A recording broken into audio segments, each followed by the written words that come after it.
Hello student, welcome back to our class. Yesterday we have completed our first para state legislatures. This is 27 chapter state government. Today we are going to start legislative assembly. You can say Vidhan Sabha. So listen to me carefully. This is the picture of Vidhan Sabha, Rajasthan Vidhan Sabha. Okay, so listen to me carefully because I am explaining some hard meanings. This is Legislative Assembly. Another name is Vidhan Sabha.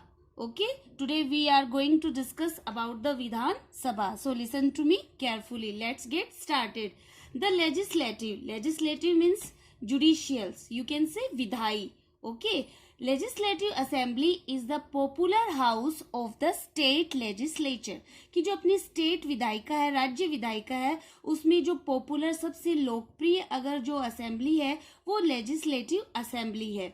It is also called the people's house और the lower house. और इसको जो another इसका जो नाम पुकारा जाता है वो पीपुल्स हाउस है या लोअर हाउस है, जो निम्न सदन है, नीचे का स्थान है.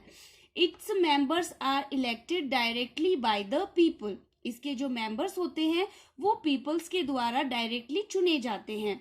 Now the strength of the members of the legislative assembly is based on the population of the state.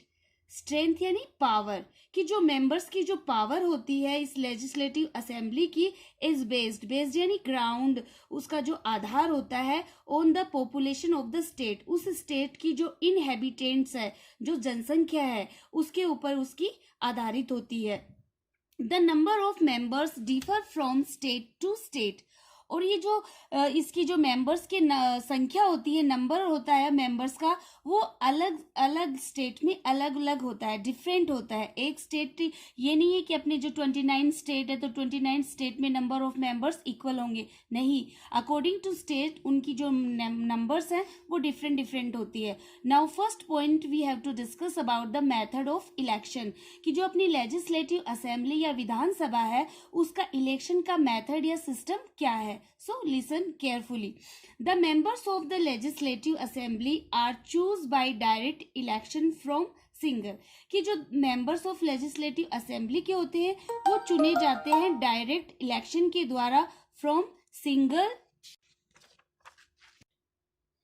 member constituencies on the basis of universal adult franchise. Constituencies means होता है electorate, निर्वाचन क्षेत्र, और बेसिस मतलब जो आधार होता है, ground होता है. यूनिवर्सल मीन्स होता है जनरल, सार्वभौमिक. एडल्ट ग्रोन अप, मैच्योर, वयस्क. फ्रेंचाइज यानी सफ्रेज, निर्वाचन, मतदाता. सो यूनिवर्सल एडल्ट फ्रेंचाइजीज के तहत उसका जो इलेक्टोरेट निर्वाचन क्षेत्र होता है वो मेंबर्स का होता है. Each state is divided into different areas और कॉन्स्टिट्यूएंसीज कि जो प्रत्येक हमारा जो स्टेट होता है वो डिवाइडेड होता है, बटा हुआ रहता है अलग अलग क्षेत्रों में या कॉन्स्टिट्यूएंसीज, निर्वाचन क्षेत्रों में. Now from each constituency the people elect one representative.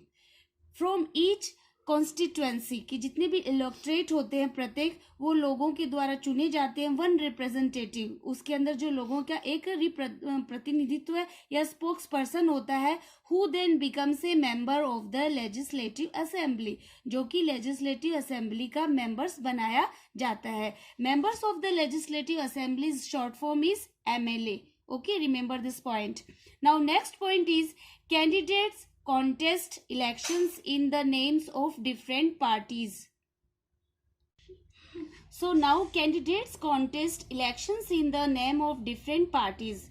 I already told you कि जो इलेक्ट किए जाते हैं एक स्टेट से पीपल के द्वारा, एक रिप्रेजेंटेटिव होता है, एक स्पोक्स पर्सन होता है जो कि members of the legislative assembly होता है, MLA होता है.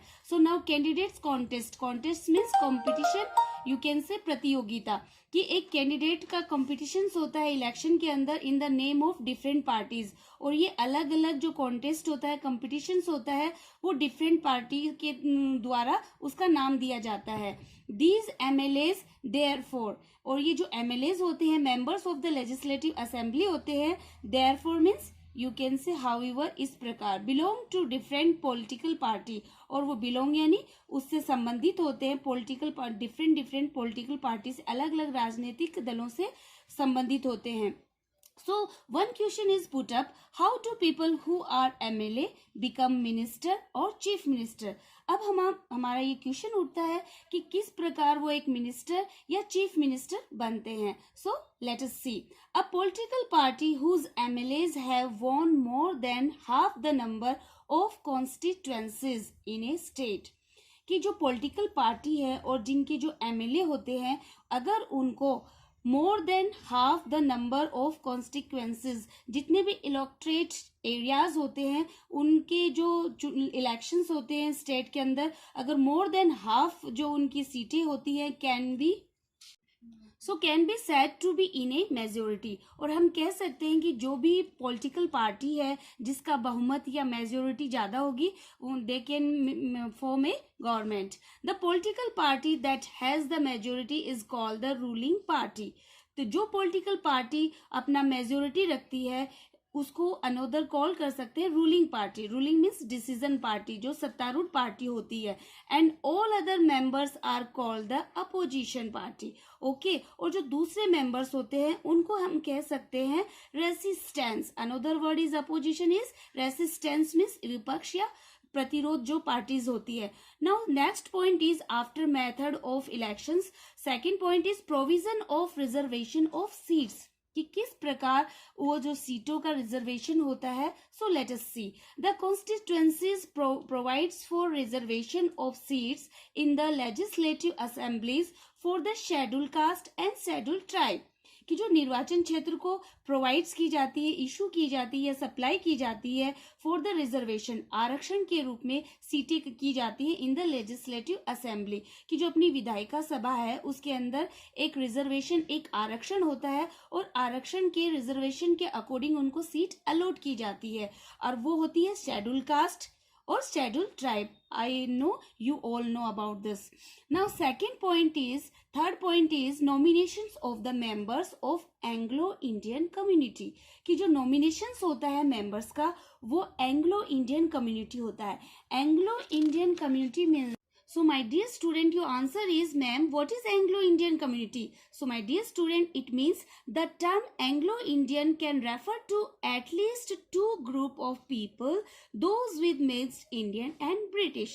कि जो भारतीय और ब्रिटिश मीन्स इंग्लिश मैन के जो कॉम्बिनेशन से जो होता है वो एंग्लो इंडियन, आई मीन्स आंग्ल भारतीय समुदाय.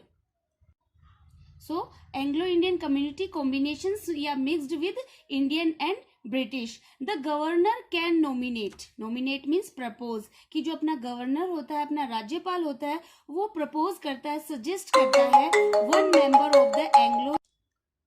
So Anglo-Indian community mixed Indian and British. You can say Englishman. The governor can nominate. Nominate means propose या suggest करता है, सुझाव देता है one member of the Anglo-Indian community. कि जो अपना आंग्ल भारतीय समुदाय का जो एक सदस्य वो nominate करता है in the legislative assembly, जो अपनी legislative assembly है उसके अंदर.